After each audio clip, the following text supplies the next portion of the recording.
नमस्कार। हिंदू धर्म का महान ग्रंथ महाभारत ज्ञान का विशाल भंडार है। इस ज्ञान के भंडार को हम महाभारत का महापर्व नामक श्रृंखला के रूप में पिरोकर आपके समक्ष लाए हैं। सीखने, समझने और जीवन को उचित दिशा में ले जाने के लिए इस ज्ञान गंगा की रचना की गई है। इस प्रयास में आपका स्वागत करते हुए मुझे हार्दिक प्रसन्नता हो रही है।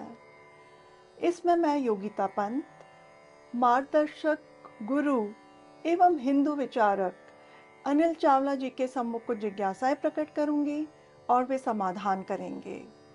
आइए, बुद्धि और विवेक के देवता विघ्नहर्ता गणेश, देवी सरस्वती, द्वापायन कृष्ण और वासुदेव कृष्ण को सादर नमन कर इस वार्तालाप का आनंद लें।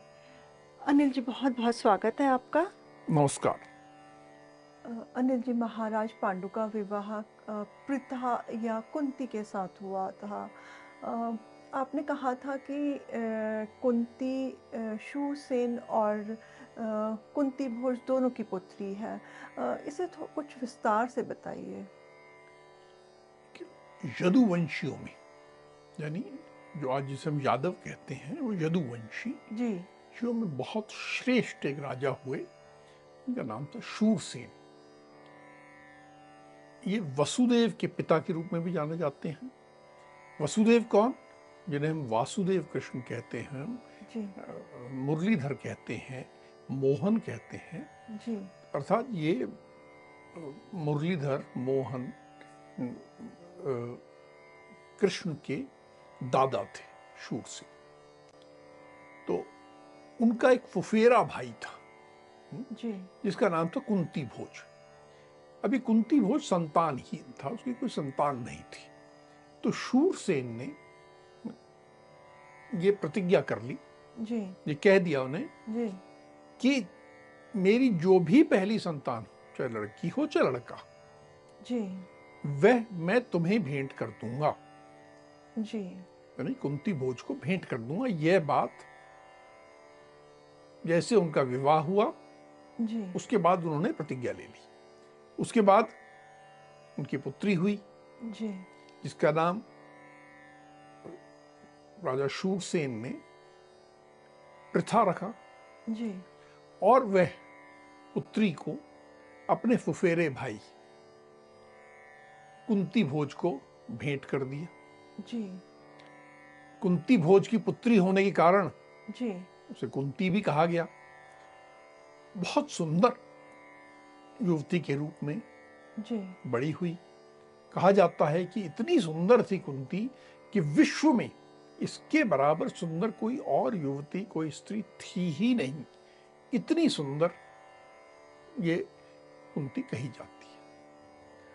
अनिल जी, मैंने सुना है कि कुंती का पांडु के साथ विवाह से पूर्व भी एक संबंध हुआ था। वह क्या था? हाँ, तुमने सही सुना है। जब कुंती अपने पिता कुंती भोज के घर में थी, जी तो उसे एक कार्य सौंपा हुआ था परिवार में। हर परिवार में होता है ना, हर किसी को कार्य सौंप दिया जाता है कि तुम ये जी करो, जी तुम ये करो। तो कुंती की अच्छी प्रकृति को देख के, अच्छी ये स्वभाव की थी, जी तो इसको कार्य सौंपा गया था कि देव पूजा करना और जो भी अतिथि आए उनका सब सत्कार करना, सब ध्यान रखना, यह राजकुमारी कुंती का दायित्व था। जी तो जो भी अतिथि आते थे सबका स्वागत करती थी वे। जी एक बार एक ब्राह्मण आए जो बड़े कठोर व्रत का पालन करने वाले थे, जिनकी बारे में बड़ा प्रसिद्ध था कि बड़े उग्र स्वभाव के हैं, जी बहुत क्रोधी हैं, नाराज हो जाते हैं। इसी उनकी इस प्रकृति के कारण, स्वभाव के कारण उनका नाम दुर्वासा रखा गया था। तो ये जो ब्राह्मण दुर्वासा आए, जी तो सब तो सोचते थे कि कुछ ना कुछ क्रोधित हो जाएंगे, जी कुंती को कुछ भला बुरा कह देंगे, कुछ नाराज हो जाएंगे, कुछ श्राप दे देंगे। जी सबको ये ऐसा लगता था। लेकिन कुंती स्वभाव से इतनी अच्छी थी, इसने उन उग्र कठोर स्वभाव वाले ब्राह्मण देवता का भी बहुत अच्छे से सादर भाव से सत्कार किया, स्वागत किया, उनकी सब सेवा की। जी। तो वे ब्राह्मण बड़े प्रसन्न हुए, राजकुमारी की सेवा से बहुत प्रसन्न हुए। और ये जो ब्राह्मण दुर्वासा थे, ये आगे का देख सकते थे, तो उन्होंने विचार किया जी। कि इस राजकुमारी को आवश्यकता क्या है। उन्होंने ये नहीं कहा कि तुम वर मांगो, जी। जी। नहीं, उन्होंने सोचा कि इसका आगे जो भविष्य होने वाला है, जी। इसको क्या आवश्यकता है। और इसलिए फिर उसे बुलाया पास में और बोला, देखो राजकुमारी को कि हे राजकुमारी, तुमने जो मेरी सेवा की है बहुत अच्छी की है, मैं उससे बहुत प्रसन्न हूं, और मैं तुम्हें एक विशेष विद्या दे रहा हूं। जी। एक मंत्र, उसका प्रक्रिया सब समझाया और कहा कि इससे तुम किसी भी देवता का आह्वान कर पाओगी, जी। और जो भी देवता जिसका भी आह्वान करोगी जी। वे आएंगे और वे तुम्हें एक पुत्र प्रदान करके जाएंगे। ये उन्होंने विद्या कुंती को दी, सिखा दी, और उसके बाद ब्राह्मण देवता प्रस्थान कर गए। जी। अब जब ब्राह्मण देवता प्रस्थान कर गए तो ये एक नवयुवती, शायद किशोरी रही होगी, जी। इस किशोरी के मन में बड़ी उत्सुकता, बड़ा कौतूहल जी। कि ये कैसी विद्या है। जी। खुदा ना एक बार ट्राई तो करें। जी। एक उत्सुकता, कौतूहल। जी। तो उसको सामने सूर्य देव दिख रहे थे। सूर्य देव तो हमेशा दिखते रहते हैं, दिन का समय हो। जी। जी। तो उसने कहा, मैं सूर्य देव का ही आह्वान करती हूँ, और उसने विद्या का प्रयोग किया, सूर्य देव का आह्वान किया। जी।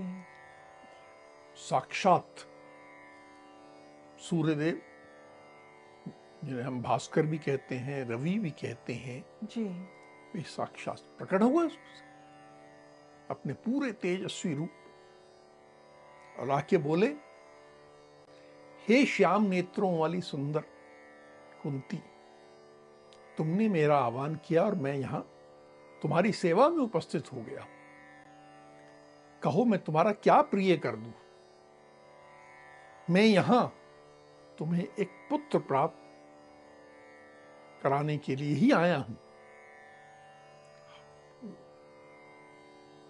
साक्षात सामने थे। ये तो कुंती तो सूर्य देवता को देख करके तो एकदम घबरा गई होगी। वो साक्षात रूप में उसके सामने प्रकट हो गए, जिसका उसने कल्पना भी नहीं करी होगी शायद। बिल्कुल नहीं, उसे मालूम था कि विद्या इस प्रकार की है, जी। लेकिन जब साक्षात सामने की, तो मैंने तो सोचा ही नहीं था ये क्या हो गया। अब घबरा गई। जी। सूर्यदेव को प्रणाम किया जी। और कहा, हे प्रभु, एक ब्राह्मण ने मुझे वरदान दिया था, ब्राह्मण देव के वरदान दिया था, मेरे को बड़ा कौतूहल हुआ, उत्सुकता हुई, तो उसका परीक्षा करने के लिए मैंने उस मंत्र का प्रयोग कर लिया। मैं तो भी अविवाहित युवती हूं, जी। मैं पुत्र धारण कैसे कर सकती हूं। ये मुझसे बहुत बड़ा अपराध हो गया है। आप तो महान हैं, और कभी किसी अबोध से, किसी स्त्री से कोई अपराध हो जाए जी। तो देवगण तो उसकी रक्षा करते हैं। आप तो मुझ पे कृपा करिए, मेरे इस अपराध को क्षमा कर दीजिए। ये उसने अपना मस्तक जो है जी। उनके चरणों पर रख दिया और बोला, मैं अपना मस्तक आपके चरणों पर रखकर प्रार्थना करती हूं कि आप क्षमा पूर्वक प्रसन्न होइए और मेरे को पुत्र धारण ना कराइए।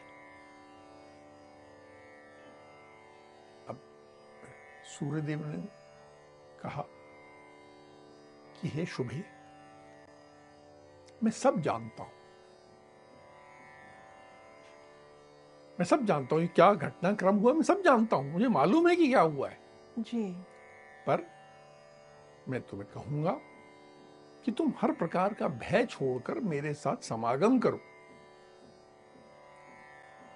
मैं जब कहीं जाता हूं, मेरा किसी को दर्शन होता है, ये साधारण बात नहीं है, यह अमोघ है, ये व्यर्थ नहीं जा सकता। ये नहीं हो सकता कि मैं आया और वापस चला गया, जी। ये नहीं हो सकता जी। कि मेरा दर्शन व्यर्थ चला जाए। अब सूर्यदेव समझा रहे हैं कि अगर मेरा दर्शन व्यर्थ हो गया जी। तो ये तुम पर बहुत बड़ा दोष आ जाएगा, तुमको बहुत कठिनाई आएगी।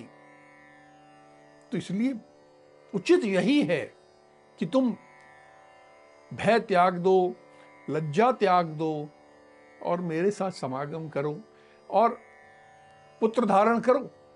और कुंती बिचारी एकदम डर रही कि बदनामी हो जाएगी, जी। बदनामी से डर रही, नारी सुलभ लज्जा से भी डर रही, बिल्कुल विवश हो गई, बार बार उनसे प्रार्थना कर रही। और सूर्यदेव उसको बार बार समझा रहे कि तुम्हारे लिए शुभ यही है कि तुम पुत्र धारण करो। जी। अनिल जी, बदनामी का डर, संकोच, लज्जा, ये तो स्वाभाविक है, पर सूर्य देवता ने उसे मनाने के लिए क्या तर्क दिया? किस तरह से मनाया उसको, समझाया उसको? बहुत तरह से समझा रहे थे। फिर अंत में उन्होंने कहा कि सुनो, जी। सुंदर मुख वाली राजकुमारी, जी। तुम मेरी बात को ध्यान से समझो। इस जो हमारे बीच में संबंध होगा, जो हम समागम करेंगे, जी। उसके बाद तुम्हारे लिए जैसे पुत्र का निर्माण होने वाला है वह भी सुन लो तुम। वह पुत्र जो है जी। माता अदिति के दिए हुए कुंडलों, यानी कान में जो पहने जाते हैं, हाँ। प्राकृतिक कुंडलों के साथ जन्म लेगा और मेरे कवच को धारण किए हुए होगा। यह कवच ऐसा होगा कि किसी भी अस्त्र शस्त्र से यह कवच टूट नहीं पाएगा। तो कितनी बड़ी बात है जी। कि आप जन्म लेगा बालक और उसके पास ऐसा कवच होगा कि कोई अस्त्र शस्त्र उसे तोड़ ना सके। जी। ये बालक महान पराक्रमी होगा, गुणवान होगा और महान दानवीर होगा। दान देने में तो ये ऐसा होगा कि कोई भी वस्तु यदि ब्राह्मण मांग ले जी। तो इसके लिए वो अदेय नहीं होगी, मतलब कभी किसी ब्राह्मण को ना नहीं करेगा। ब्राह्मण जो भी मांग ले जी। यह पूर्ण करेगा, बड़ा स्वाभिमानी होगा। जी। पहले पुत्र की बात करी जी। तो देखो, स्त्री को एक अच्छा पुत्र का तो हमेशा लालसा रहती है, कितना गुणवान पुत्र होगा। जी। थोड़ा मन में आ गया, फिर एक शंका होती है मन में, जी। तो उस शंका का निवारण भी किया जी। कि मेरी कृपा से, मैं समझ रहा हूं कि तुम अविवाहित हो, जी। तो मेरी कृपा से इस समागम के बाद, इस पुत्र को जन्म देने के बाद तुम पुनः कुंवारी कन्या बन जाओगी। तुम विवाहित की तरह नहीं होगी, कुंवारी कन्या जो शारीरिक रूप से पूरी तरह कुंवारी कन्या बन जाओगी। इस तरह सूर्यदेव ने कुंती को समझाया। जी। क्या राजकुमारी कुंती सूर्यदेव के इस प्रकार मनाने समझाने से मान गई? जब इतना बड़ा व्यक्ति मना समझाता है, जी। साधारण मनुष्य के लिए मानने के अलावा कोई रास्ता नहीं होता। राजकुमारी मान गई, जी। दोनों ने समागम किया और समागम के तुरंत बाद, देखिए जी तुरंत बाद, 9 महीने का इंतजार नहीं, जी बिना किसी प्रतीक्षा के तुरंत बाद एक बालक ने जन्म लिया। बालक जो उसने जन्म लिया जी बहुत तेजस्वी था। उसका मुख जन्मजात कुंडलों से प्रकाशित हो रहा था कि कुंडल लिए हुए जन्म किया है। और जैसे उस बालक ने जन्म लिया जी। तो सूर्यदेव देवलोक का प्रस्थान कर गए। अब सूर्यदेव ने तो प्रस्थान कर चले गए देवलोक को, तो कुंती ने फिर बालक का क्या किया? ये तो बहुत बड़ा प्रश्न था कुंती के लिए। सूर्यदेव के मनाने पर मान तो गई, जी बालक का जब विवरण दिया तो भी मना गया। जी सूर्यदेव का प्रताप ऐसा था कि उनको ना बोल पाना संभव ही नहीं था। जी लेकिन जब बालक आ गया, सूर्यदेव चले गए, जी तो वो इस दुनिया में इस पूरी सच्चाई से रूबरू होके घबरा गई जी कि मैं क्या करूं। जी बहुत बड़ा भय, बहुत बड़ा दुख। एक माँ को अपने बालक, और वो भी इतने सुंदर, इतने गुणवान बालक से प्रेम होता है, और उसको ये दुख कि मैं इसको कैसे संभालूं, मैं इसे नहीं संभाल पाऊंगी। तो दुख भी हो रहा है, भय भी आ रहा है। जी और उसने फिर बड़ा विचार किया, और फिर विचार करने के बाद एक टोकरी ली, उसमें कुछ कपड़ा वगैरह रखा और उसमें बालक को रखा, और उस बालक को उस टोकरी के साथ बाहर जाके चुपके से बिना किसी को बताए जल में प्रवाहित कर दिया। जी। कुंती ने नदी में कहें तो बालक को प्रभावित बहा दिया। अब ये बहता हुआ जो बालक था पानी में, वो उसका क्या हुआ? किसको मिला वो बालक? यह नदी बहती जा, नदी काफी दूर तक बहा के ले गई। जी वहां पर एक सूत पुत्र, उसका नाम था अधीरथ। पहले हम यहां समझ ले सूत किसे कहते हैं। जी कुछ लोग सूत को शूद्र बना देते हैं, ऐसा नहीं। सूत यानी सारथी। एक सारथी था जिसका नाम था अधीरथ। उसने वो टोकरी देखी जी और टोकरी घर ले आया। जी उसमें बालक दिखा था, तो उस बालक को, टोकरी को लेके घर ले आया। वह संतानहीन था। उसने वह टोकरी और बालक जी अपनी पत्नी राधा को सौंप दिया। जी राधा बड़ी प्रसन्न हो गई कि प्रभु ने मुझे ये इतना प्यारा सुंदर कुंडल पहने हुए बालक दिया है। जी अब ये बालक कुंडल और कवच लिए हुए है, तो एक धन साथ लेके आया है। जी तो धन का ही एक दूसरा शब्द होता है वसु कहते हैं। जी तो धन का पर्यायवाची कह सकते हैं।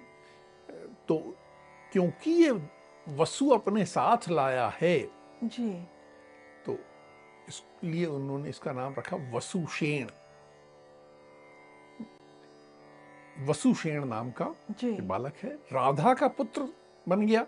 जी तो इसलिए कई बार राधे भी कहा गया इसे, वसुषेण भी और राधे भी कहा गया। जी।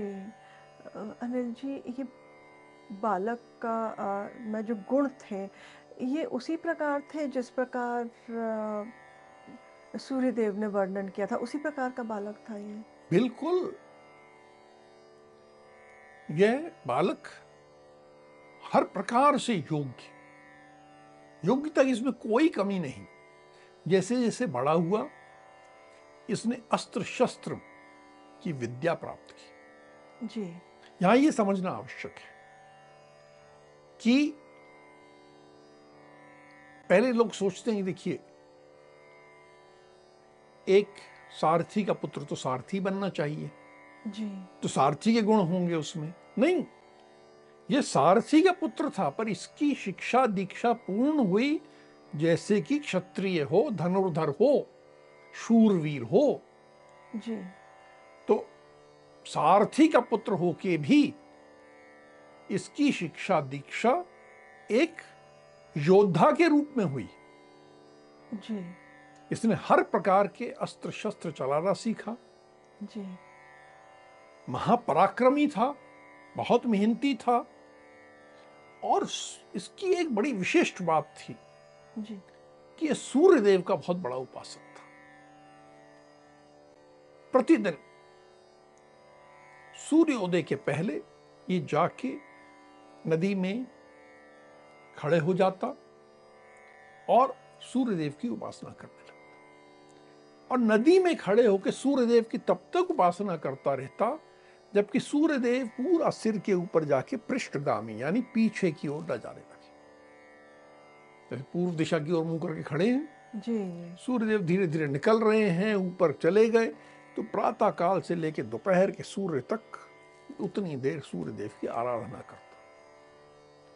इसको ये नहीं मालूम था कि ये सूर्य पुत्र है, जी।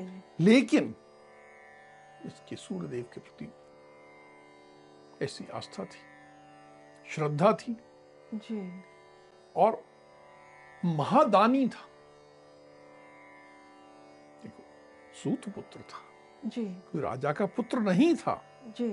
लेकिन फिर भी इसके बारे में यह सब और जाना जाता था कि यह राधे जी।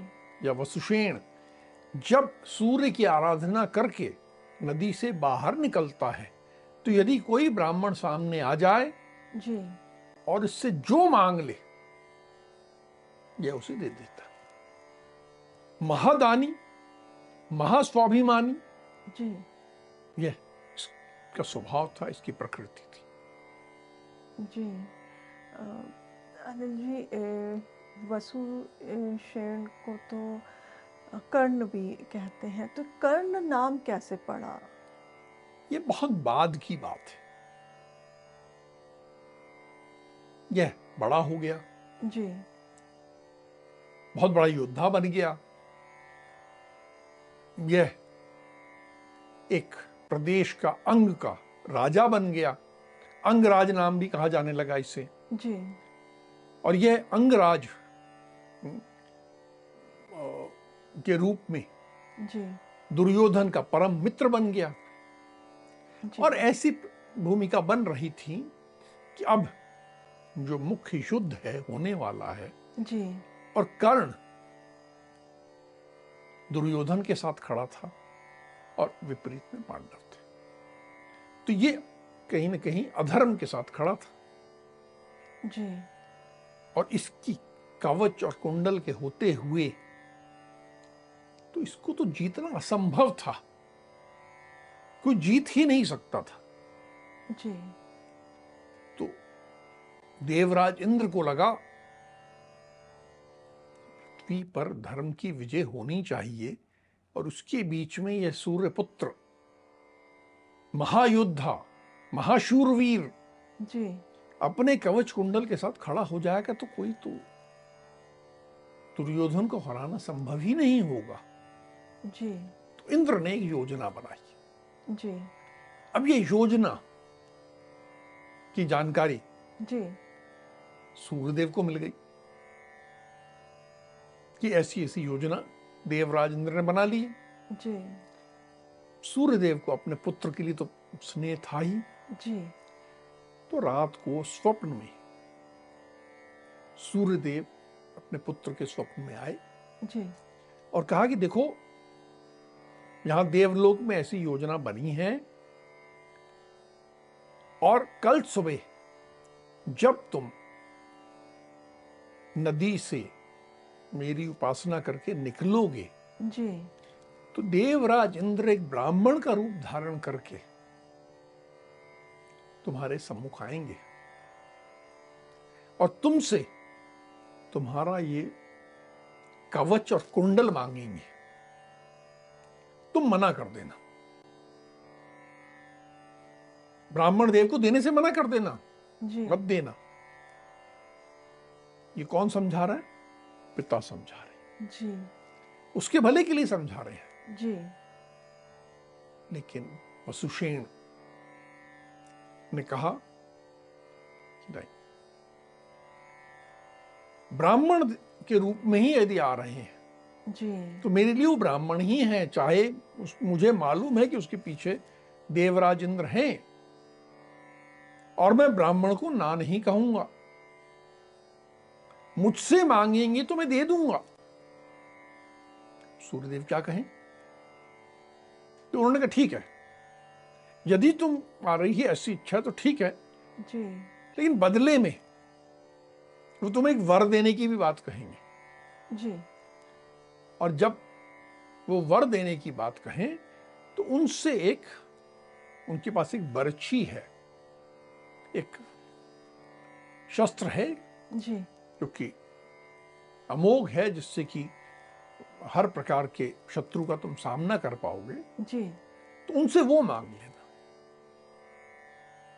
चलो ठीक है, यदि वो मुझे वर देने की इच्छा व्यक्त करेंगे जी। जी। तो मैं मांगूंगा। देखिए कितना स्वाभिमानी है। जी। पहले नहीं मांग लूंगी, पहले मुझे ये दो, नहीं, महादानी। अगले दिन ठीक वैसा ही हुआ। दिन भर मतलब दोपहर, जब तक जी। सूर्य ऊपर है, ये पानी में खड़े होकर सूर्यदेव की उपासना कर रहे हैं। जी। राय वसुषेण निकले बाहर, तो ब्राह्मण के रूप में देवराज इंद्र आए जी। और दान में राधे से इसका कवच और कुंडल मांगे। जी। उसने बिल्कुल संकोच नहीं किया, उठाया कोई शस्त्र और काट के अपने शरीर से खींच के वो पूरा जो उसका शरीर का अंग था, जैसे एक चमड़ी अपने शरीर का त्वचा ही निकाल दी हो, वैसी पूरी त्वचा निकाल के और अपने कान के कुंडल काट के देवराज इंद्र के सम्मुख रख दी। देवराज इंद्र भी हक्के बक्के रह गए, उन्हें भी आशा ही नहीं थी कि इतना बड़ा दानी होगा ये। उन्होंने कहा कि तुम महान हो, जो आज तुमने किया है जी। ये केवल तुम कर सकते हो, और किसी के बस की बात नहीं है ये। और जो कर्ण, मतलब जो काटा, एक शरीर को काटना का काम किया, इसीलिए तब से इसका नाम कर्ण पड़ा। और दूसरा नाम भी पड़ा वैकर्तन। कर्तन करने का मतलब काटना यानी कर्तन। जी। तो वैकर्तन भी कहा गया, कर्ण भी कहा गया, जी। इस तरह नाम पड़ गया। देवराज इंद्र ने ही से नाम दिया, तुम्हें कर्ण कहा जाएगा जी। या वैकर्तन कहा जाएगा, क्योंकि तुमने आज इतना महान काम किया है। अब तुमने इतना महान काम किया है जी। तो बदले में मैं तुम्हें कुछ वर देना चाहता हूं। जी। तो अब वसुषेण, जो कि अब कर्ण बन गया था, जी। जी। कर्ण ने ब्राह्मण देव, वो जानता था कि देवराज इंद्र है, इसीलिए वर दे रहे। तो इन्होंने कहा कि आपके पास एक ऐसी बरछी है, एक ऐसा शस्त्र है जिससे मैं किसी भी अपने शत्रु को मार पाऊंगा, मुझे वह दे दीजिए। तो ब्राह्मण रूप में जो देवराज इंद्र थे, उन्होंने उसे वो दे दी। जी। और तब से वसुषेण या राधे को कर्ण के रूप में जाना जाने लगा। जी। अनिल जी, सूर्यपुत्र वसुषेण या राधे कहें या कर्ण कहें, ये महाभारत का एक अत्यंत महत्वपूर्ण और शक्तिशाली पात्र है, और कुंती का प्रथम पुत्र भी है। कुंती के ये प्रथम पुत्र तथा कुंती के अन्य पुत्रों का इसके साथ, वसुषेण के साथ कैसा संबंध होता है, वो आने वाली कड़ियों में हम आपसे जानेंगे। अब हम आज की चर्चा को यहीं विराम देते हैं। अगली कड़ी में महाभारत के महापर्व से जुड़े कुछ मार्गदर्शक प्रसंगों के साथ हम दोनों फिर उपस्थित होंगे। राम राम। राम राम।